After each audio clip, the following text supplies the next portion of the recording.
فصل على محمد وآله وافتح لي يا رب باب الفرج بطولك واكسر عني سلطان الهم بحولك وأنلني حسن النظر فيما شكوت وأذقني حلاوة الصنع فيما سألت وهب لي من لدنك رحمة وفرجا هنيئا واجعل لي من عندك مخرجا وحيا ولا تشغلني بالاهتمام عن تعاهد فروضك واستعمال سنتك فقد ضقت لما نزل بي يا رب ذرعا وامتلأت بحمل ما حدث علي هما وأنت القادر على كشف ما منيت به ودفع ما وقعت فيه فافعل بي ذلك وإلا فأستوجبه منك يا ذا العرش العظيم وذا المن الكريم فأنت قادر يا أرحم الراحمين. آمين رب العالمين. ففي هذه اللحظات الإيمانية والأجواء القدسية في هذه الليلة الشريفة ليلة الجمعة وليلة الرحمة وليلة الدعاء والمسألة ونحن في هذه البقعة الطاهرة في حرم سيد الشهداء وروضة أبي عبد الله وتحت قبته المنيرة وفي حرم حامل لوائه نمد أيدينا متضرعين إلى الله ونسأله أهم حاجاتنا وهي تعجيل فرج وليه إلهنا بوجهك الجليل وبمولانا الحسين الوجيه وجده وأبيه وأمه وأخيه والتسعة المعصومين من ذريته وبنيه وبأخيه أبي الفضل العباس قمر العشيرة وبزينب الكبرى العقيلة يا الله يا الله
صدور المؤمنين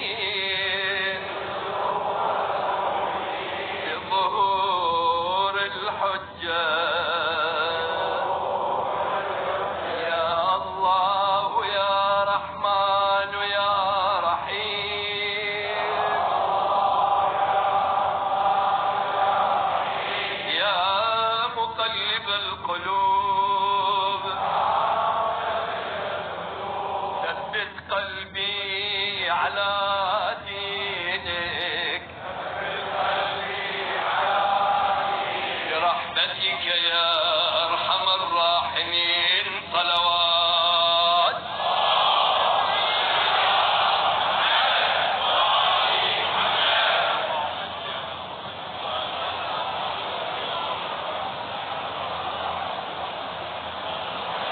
الرحمن الرحيم إن الله وملائكته يصلون على النبي يا أيها الذين آمنوا صلوا عليه وسلموا تسليما اللهم صل على محمد وآل محمد سبحان الله والحمد لله ولا إله إلا الله والله أكبر ولله الحمد الله أكبر الله أكبر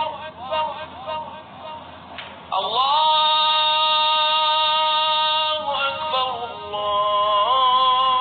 الله أكبر جل جلالك أنت العزيز وأنت غفار الذنوب وأنت أرحم الراحمين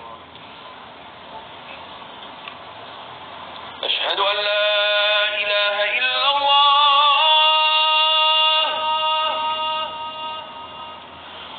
أشهد أن لا إله إلا الله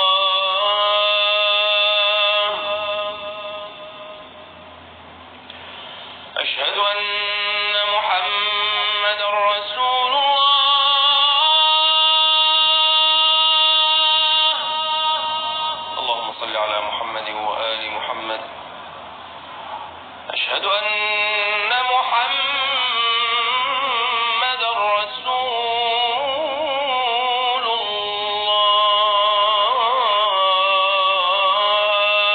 الله صلى الله عليه وآله وسلم أشهد أن عليا ولي الله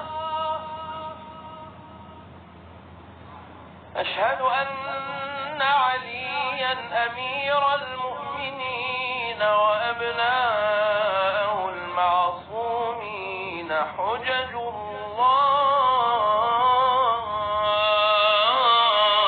الله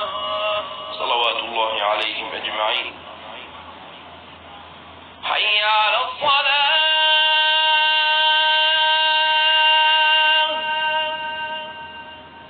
حي على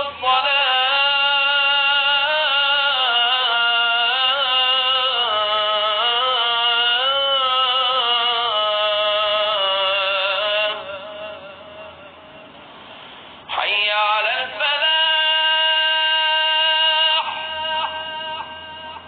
حي على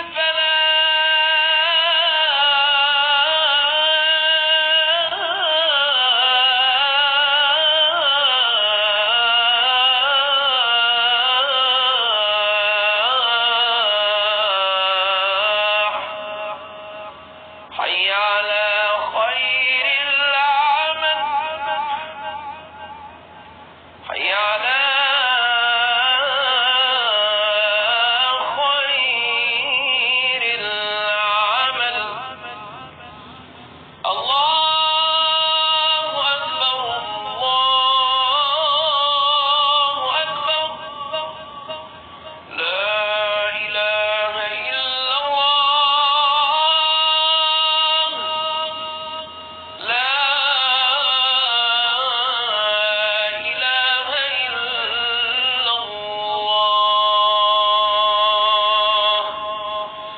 اللهم كن لوليك الحجة ابن الحسن صلواتك عليه وعلى آبائه في هذه الساعة وفي كل